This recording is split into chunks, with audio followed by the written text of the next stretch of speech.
Fourth estate Tamil நேயர்களுக்கு அருள்மொழிவர்மனின் அன்பார்ந்த வணக்கங்கள். இது உங்கள் ஃபோர்த் எஸ்டேட் தமிழ் வழங்கும் தலையங்கம் நிகழ்ச்சி. மீண்டும் தலை தூக்குகிறதா காவல்துறையினுடைய காட்டாட்சி என்றுதான் நம்மால் பேச தோன்றுகிறது. காரணம் என்னவென்று சொன்னால், இந்த ஆட்சி அமைந்த பிறகான 6வது காவல் விசாரணை மரணம் என்று குற்றச்சாட்டுகள் எழுந்த வண்ணம் இருக்கிறது. காரணம், அண்மையில் மதுரையில் நடைபெற்றிருக்கிறது நம் அனைவரையும் அதிர வைக்கக்கூடிய ஒரு சம்பவம். மதுரை மாவட்டத்தைச் சேர்ந்த பூசாரி பரமசிவம் அப்படிங்கிறவரை காவல்துறையினர் கடுமையாக தாக்கி அடித்து துவம்சம் செய்ததில் அவர் மரணமடைந்திருக்கிறார் என்கிற செய்தி தற்போது வெளியாகி தமிழ்நாட்டையே உலுக்கிக் கொண்டிருக்கிறது. அவருடைய மனைவி மற்றும் மகன்கள் ஆகியோர் வெளி உலகத்திற்கு பத்திரிகைகளுக்கு அளிக்கக்கூடிய பேட்டிகளை பார்க்கும்போது உண்மையிலேயே நெஞ்சமெல்லாம் பதறுகிறது. நடந்தது என்ன?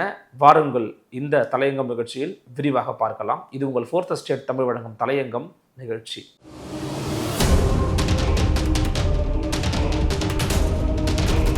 மதுரை சிந்தாமணி காவல் நிலையத்தில் இருந்த காவலர்கள் தாக்கியதில் மேல அனுப்பானாடியைச் சேர்ந்த பூசாரி பரமசிவம் அப்படிங்கிறவர் உயிரிழந்திருக்கிறாரு அப்படிங்கிறத செய்தி. இதோடைய பின்னணி என்ன அப்படின்னு பார்த்தீங்கன்னா, இந்த பரமசிவம் அப்படிங்கிறவர் கடந்த மாதம் 19ஆம் தேதி காவல்துறையினரால விசாரணைக்காக அழைத்து செல்லப்பட்டிருக்கிறாரு. இந்த பரமசிவம் அப்படிங்கிற அந்த பூசாரியை கடந்த மாதம் 19ஆம் தேதி காவல்துறை விசாரணைக்காக அழைத்து செல்லப்பட்டிருக்கிறாரு. எதற்காக அழைத்து செல்லப்பட்டார் அப்படின்னு பார்த்தீங்கன்னா, அண்டை வீட்டாரோட ஏதோ ஒரு வாகனம் நிறுத்தக்கூடிய விவகாரம் தொடர்பாக ஒரு சிறிய சிக்கல், ஒரு பக்கத்து சிக்கல் நடக்கிற மாதிரி சிக்கல் நடந்திருக்குது. அந்த சிக்கல் தொடர்பாக அவர் விசாரிக்கணும்னு சொல்லி விசாரணைக்காக காவல்துறைக்கு அழைச்சிட்டு போயிருக்கிறாங்க. காவல்துறையினர் அடுத்து சென்ற பிறகு அவரை சரமாரியாக தலையில, வாயில, உடல்ல எல்லா இடங்கள்லையும் அடிச்சு அவரை காயப்படுத்தியிருப்பதாக அந்த பரமசிவத்தினுடைய குடும்பத்தினரும் தெரிவிக்கிறாங்க. ஏன் அப்படின்னா, இந்த விசாரணைக்கு சென்று வந்த பிறகு அவருக்கு தொடர்ச்சியான வாந்தி, மயக்கம், உடல் வலி அப்படிங்கிறதுலாம் ஏற்பட்டிருக்குது. மூளையிலேயே சில கோளாறுகள் ஏற்பட்டிருக்குது. அதன் பிறகு தொடர்ச்சியான மருத்துவ சிகிச்சையில் இருந்தவர் சிகிச்சை பலன் இல்லாம உயிரிழந்திருக்கிறாரு அப்படிங்கிற செய்தி தான் தற்போது தமிழ்நாட்டையே உலுக்கி வரக்கூடிய ஒரு சம்பவமாக பார்க்க முடிகிறது. இதுக்கு காரணம் என்ன அப்படின்னு பாத்தீங்கன்னா, தொடர்ச்சியா காவல்துறையினர் விசாரணைக்காக கூட்டிட்டு வர்றவங்கள எப்படி ட்ரீட் பண்ணணுங்கிற அடிப்படை அறிவு கூட இல்லாம செயல்படுறதான் காரணம் அப்படின்னு சொல்றாங்க பாதிக்கப்பட்ட குடும்பத்தினர். அந்த பாதிக்கப்பட்ட குடும்பத்தினர் சொல்ற விஷயம் என்ன அப்படின்னா, என்னுடைய கணவர் பரமசிவத்துக்கு இதுக்கு முன்னாடி எந்த விதமான நோயும் கிடையாது, அவர் எந்த விதமான கெட்ட பழக்கத்தையும் எடுத்துக்கிறவரும் கிடையாது, அவர் எல்லாரும் மாதிரி ஒரு சாதாரணமான ஒரு பூசரை தான் வேலை பார்த்துக்கிட்டு வந்தாரு. ஒரு சின்ன பிரச்சனைக்காக எங்கேயோ கூட்டிட்டு போனாங்க, காவல்துறை கூட்டிட்டு போனாங்க, கடைசியில் அடிச்சே கொன்னுட்டாங்க. என்னுடைய கணவர் இறந்ததுக்கு காரணம் இந்த காவல்துறை அதிகாரிகள் தான். 4 பேர் தான். 2 பேர் யூனிஃபார்ம் இல்லாம இருந்திருக்கிறாங்க, 2 பேர் டிஷர்ட் போட்டிருக்கிறாங்க, 2 பேர் யூனிஃபார்ம் இருந்திருக்கிறாங்க. 4 பேர் சேர்ந்து சரமாரியா அடிச்சதுனால தான் என்னுடைய தந்தை இறந்தார் அப்படின்னு பரமசிவத்தினுடைய மகன் கதறி பேட்டிகளை கொடுத்திருக்கிறார். அந்த பேட்டில் அவர் சொல்றது என்ன அப்படின்னு பாத்தீங்கன்னா, திட்டமிட்டு காவல்துறை அதை பண்ணிருக்கிறாங்க, இப்படி பண்ணி தான் என் உடம்பு கெட்டு போச்சு, நான் சாகறதுக்கு காரணம் இந்த காவல்துறை தான் அப்படின்னு இறப்பதற்கு முன்பாக காணொளி வாயிலாக ஒரு சாட்சியத்தையும் பதிவு செய்துவிட்டு மரணமடைந்திருக்கிறார் திரு பரமசிவம் அப்படிங்கிறதா இங்க கூடுதல் செய்தியாக நாம் பார்க்க வேண்டியதாக இருக்கிறது. இந்த ஆட்சி அமைந்தவர் குறிப்பா இது குறித்து பாத்தீங்கன்னா, பாட்டாளி மக்கள் கட்சியுடைய தலைவர் திரு அன்புமணி ராமதாஸ் அறிக்கை விட்டிருக்கிறார். என்ன அறிக்கைன்னு பாத்தீங்கன்னா, மதுரையில் விசாரணைக்கு அழைத்து செல்லப்பட்ட கோயில் பூசாரி காவலர்கள் தாக்கியதில் சாவு, தொடரும் காவல் நிலைய மரணங்களுக்கு அரசு முடிவு கட்ட வேண்டும். மதுரை சிந்தாமணி காவல் நிலையத்திற்கு விசாரணைக்காக அழைத்துச் செல்லப்பட்ட மதுரை மேல அனுப்பானடையைச் சேர்ந்த கோயில் பூசாரி பரமசிவம் என்பவரை காவல் நிலையத்தில் வைத்து கொடூரமாக தாக்கியதில் அவர் படுகாயமடைந்து மருத்துவமனையில் தீவிர மருத்துவம் அளிக்கப்பட்டும் பயனின்றி உயிரிழந்தார் என்று வெளியாகியுள்ள செய்திகள் அதிர்ச்சி அளிக்கின்றன. பூசாரி பரமசிவம் அவர்களை இழந்து வாடும் குடும்பத்தினருக்கு எனது ஆழ்ந்த இரங்கலையும் அனுதாபங்களையும் தெரிவித்துக் கொள்கிறேன். காவல்துறையினர் தாக்கியதில் உயிரிழந்த பரமசிவம் எந்த தவறும் செய்யவில்லை. அண்டை வீட்டாருடன் வாகனம் நிறுத்துவதில் ஏற்பட்ட மோதல் தொடர்பான விசாரணைக்காக கடந்த மாதம் 19ஆம் தேதி அழைத்து சென்ற சிந்தாமணி காவல் நிலைய காவலர்கள் அவரை கொடூரமாக தாக்கியதாக கூறப்படுகிறது. அதைத் தொடர்ந்து வாந்தி, மயக்கம், தலைவலி ஏற்பட்டு அவதிப்பட்ட பரமசிவம் மதுரை தனியார் மருத்துவமனையில் சிகிச்சைக்காக சேர்க்கப்பட்டும் பயனின்றி உயிரிழந்திருக்கிறார். காவல்துறையினர் தம்மை கொடூரமாக தாக்கியதுதான் தமது உடல்நிலை பாதிக்கப்பட்டு உயிருக்கு போராடுவதற்கு காரணம் என்று இறப்பதற்கு முன்பு பதிவு செய்யப்பட்ட காணொலியில் பரமசிவம் குற்றஞ்சாட்டியுள்ளார். விசாரணைக்காக அழைத்துச் செல்லப்படுவோரை காவல்துறையினர் கொடூரமாக தாக்குவதும் இதில் பாதிக்கப்பட்டவர்கள் உயிரிழப்பதும் அண்மை காலமாக அதிகரித்து வருகிறது. நாகர்கோவில் கலைச்சிறையில் சபரிவர்மன் என்ற மாற்றுத்திறனாளியையும் தூத்துக்குடி அமுதா நகரைச் சேர்ந்த அருணாச்சலம் என்ற இளைஞரையும் முறையே சிறைத்துறையினர் மற்றும் காவல்துறையினர் தாக்கியதில் உயிரிழந்ததால் ஏற்பட்ட பதற்றம் விலகுவதற்கு முன்பாக மதுரை கோயில் பூசாரி பரமசிவம் உயிரிழந்தது மனித உரிமை மீறல்கள் குறித்த கவலையை அதிகரித்திருக்கிறது. இந்த ஆட்சி அமைந்த பிறகுதான் அமுதா நகரை சேர்ந்த அருணாச்சலம் அப்படிங்கிறவரும் வந்து மரணம் அடைஞ்சாரு. சபரிவர்மன் அப்படிங்கிற நாகர்கோயிலை சேர்ந்த ஒரு மாற்றுத்திறனாளி, அவரையும் வந்து கொஞ்சம் கூட கருணைங்கிற விஷயமே இல்லாம சரமாரியா இந்த காவல்துறை இருக்கிறவங்க தாக்குனதுனால அவரும் மரணம் அடைஞ்சார். ஒரு மாற்றுத்திறனாளி. ஆட்சிக்கு வந்தால் காவல் மரணங்கள் முற்றிலுமாக தடுத்து நிறுத்தப்படும் என்று கடந்த தேர்தலின் போது தாவேகா வாக்குறுதி அளித்திருந்தது.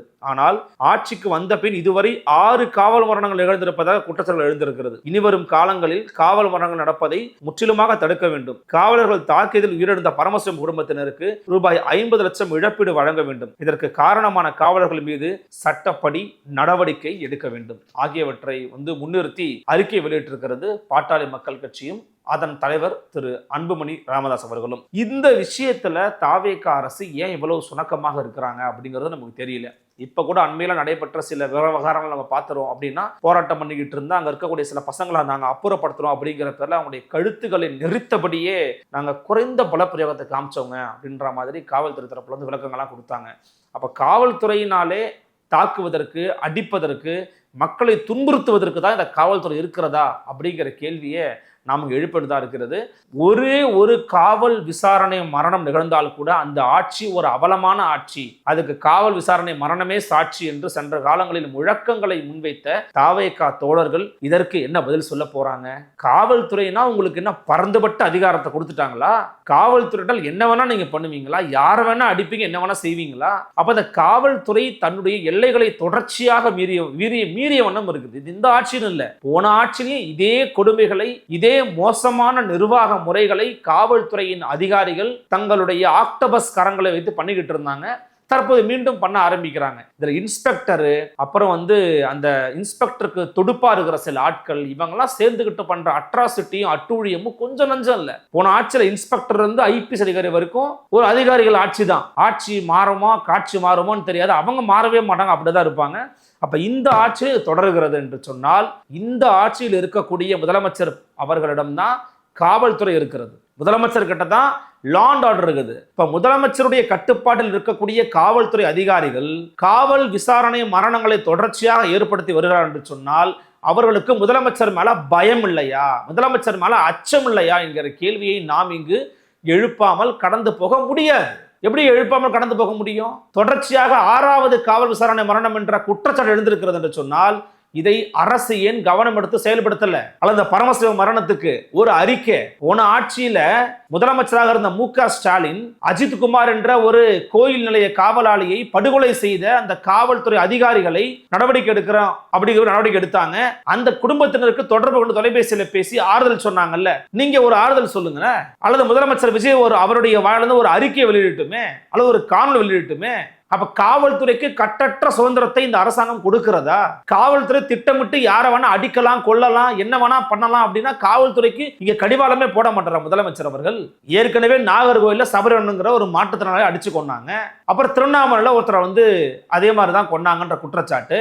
இப்ப திரும்பி வந்து இப்ப பாத்தீங்கன்னா மதுரை மாவட்டத்துல ஒரு கோயில் பூசாரிங்க, அவர் எந்த கெட்ட பழக்கமும் இல்லைன்றாங்க அவங்களுடைய மனைவி. எங்கள் குடும்பத்தின் அஸ்திவாரமே எங்களுடைய தந்தை பரமசிவம் தான் சொல்றார் அவருடைய மகன். அப்போ ஒரு குடும்பத்தின் அஸ்திவாரத்தையே அடித்து கொலை செய்திருக்கிறது இந்த காவல்துறை என்று சொன்னால், இந்த கொலையாளிகளை இந்த அரசு என்ன பண்ண போகுது? நாங்க நடவடிக்கை எடுக்கிறோங்க, நடவடிக்கை எடுத்து திருத்திடுவோம். நடவடிக்கை எடுக்கிறீங்க ரைட்டு, இப்ப நடவடிக்கை எடுக்க போல தெரியல, எனக்கு நடந்த நாள் ஆயிப்போச்சுன்றாங்க. நடவடிக்கை எடுப்பதற்கு முன்பாகவே தடுத்து நிப்பாட்டுவதற்கு ஏன் இந்த அரசுக்கு துணிவில்லை? மாவட்டந்தோறும் அவங்களுக்கான ஆய்வுகளை மேற்கொள்ளுங்க. யார் யாரும் சிசிடிவி கேமரா பல காவல் நிலையங்கள் இல்ல, காவல் நிலையத்துக்கு வெளியிலையும் உள்ளேயும் விசாரணை நடத்தக்கூடிய இடங்கள்லயும் சிசிடிவி கேமராக்கள் இருக்கணும். சிசிடிவி கேமராக்கள் இருந்தாதான் இந்த ஆட்சியில் இருக்கக்கூடிய காவல்துறை அதிகாரிகளுடைய அட்டூழியங்கள் வெளியில வரும், அலட்சிய போக்கு வெளியில வரும். நல்ல அதிகாரிகள் சில பேர் இருக்கிறாங்க, மோசமான அதிகாரிகள் பல பேர் இருக்கிறாங்க. அவங்களுடைய முகத்திரை கிழிய வேணாமா? ஐபிஎஸ் அதிகாரி பல்வீர் சிங்னு ஒருத்தர் பல்ல புடுங்கினாரு, மனநோயாளி மாதிரி பல்ல புடுங்கினாரு. அவர் எடுத்து போன ஆட்சியில யாரும் எதுவும் பேச கூட கிடையாது. ஊடகங்கள்லாம் பேச பிறகு எல்லாம் எடுத்து பேச ஆரம்பிச்சாங்க, போட ஆரம்பிச்சாங்க. அப்பயும் இந்த அரசாங்கம் பாதுகாக்க முயற்சி பண்ணுச்சு. இப்ப இந்த அரசாங்கம் என்ன பண்ண போகுது? தொடர்ச்சியா நடக்கிறது. 100 நாட்களுக்குள்ள 6 காவல் விசாரணை மரணங்கள் அப்படிங்கிறது சாதாரண விஷயம் கிடையாது. அப்படி என்றால் இந்த ஆட்சியும் போலீஸ் ஆட்சி தானா? இந்த ஆட்சியும் போலீஸ் ஸ்டேட்டாக தமிழ்நாட்டை மாற்ற துடிக்கிறதா என்கிற கேள்வியை நம்மால் எழுப்பாமல் கடந்து போக முடியாது. இந்த விவகாரத்தில் தமிழ்நாட்டினுடைய காவல்துறைக்கு அமைச்சராக இருக்கக்கூடிய முதலமைச்சர் மரியாதைக்குரிய ஜோசப் விஜய் அவர்கள் காவல் விசாரணை மரணங்களை முழுமையாக ஒடுக்குவதற்கும் அடக்குவதற்கும் தக்க நடவடிக்கைகளை எடுக்க வேண்டும் என்கிற கோரிக்கை முன்வைக்கிறோம். எடுக்கல அப்படின்னா இந்த ஆட்சியும் மற்றொரு அதிகாரிகள் மற்றும் போலீசின் ஆட்சியாக கூடிய விரைவில் உருவரும் என்பதில் எந்த மாற்று கருத்தும் கிடையாது. உங்கள் எண்ணங்கள் என்ன அப்படிங்கிறத கமெண்ட் செக்ஷன்ல பதிவு பண்ணுங்க. மற்றொரு சந்திக்கிறேன். நன்றி, வணக்கம்.